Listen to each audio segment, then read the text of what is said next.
Akan tetapi, maksudnya semua hingga mencekam terbang menumpu.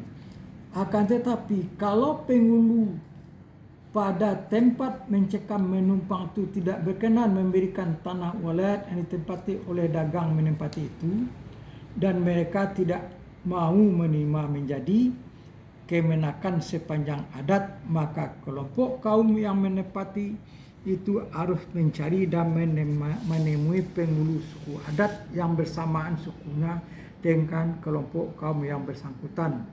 Maka penghulu suku adatlah yang akan menunjukkan kepada penghulu induk yang mana mereka harus hinggap mencekam terbang menumpu. Maka atas restu penghulu induk yang ditunjuk oleh penghulu suku adat tersebut, dengan terlebih dahulu mengisi adat menuang lembago, dan diundanglah oleh penghulu induk tepatannya itu segala penghulu nenek mamak dalam kampung mereka dengan berlapiak basah atau makan-makan di atas rumah yang sebelumnya sudah mereka dirikan di atas tanah ulayat yang dibelinya tembilang emasnya. Tanah yang ulayat yang dibelinya itu namanya tembilang emas. Dalam rapat undangan itu, penghulu induk tepatannya mengatakan kepada segala penghulu yang hadir bahwa kelompok kaum pendatang tersebut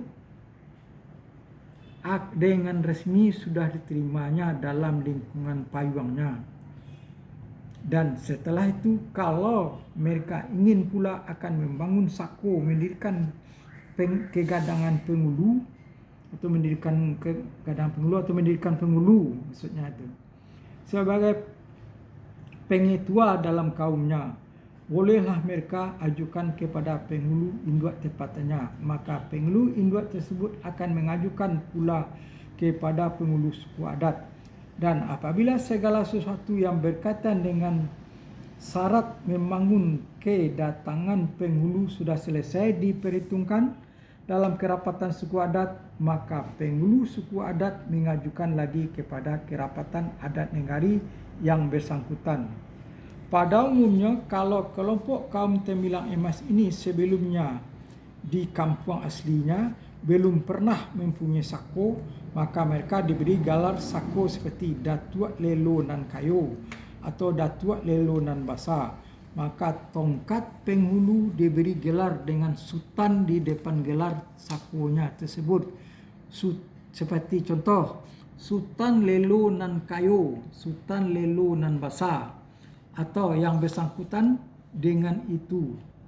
Kalau sekiranya prosedur perjalanan adat seperti di atas tidak mereka lalui, walaupun mereka sudah menjadi kaya raya dengan segala tembilang emasnya dalam kampung tersebut, maka tidaklah mereka itu akan dianggap terhormat dan terpandang serta dihargai orang dalam masyarakat nagari yang bersangkutan.